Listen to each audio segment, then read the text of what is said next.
ভাবে বুঝতে পারলো যে এটা রক্তর মতনই কিছু পদার্থ গড়িয়ে পড়ছে। প্রতি রাতেই তারা দরজা বন্ধ হওয়ার শব্দ, ভারী পায়ের আওয়াজ এবং কান্নার শব্দ শুনত, কিন্তু কোথাও কাউকে দেখতে পেত না।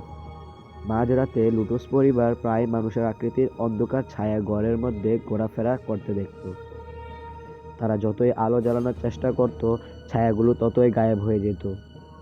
কেউ কেউ অনুভব করত যেন অদৃশ্য কোনো শক্তি তাদের ধাক্কা দিচ্ছে। অনেক সময় তাদের জিনিসপত্র নিজের থেকেই নড়ে যেত। একটি নির্দিষ্ট ঘর থেকে সব সময় ভয়ঙ্কর গন্ধ বের হতো। তা পরিষ্কার করার অনেক চেষ্টা করেও কিন্তু কাজ হতো না। সবচেয়ে ভয়ঙ্কর ছিল শেষ রাতটি।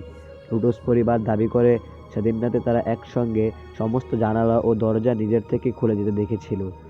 তাদের ছোট মেয়ে বলেছিল একজন লাল চোখের দানব তার সাথে কথা বলেছে। সেদিনই তারা সিদ্ধান্ত নেয় তারা আর এই মুহূর্ত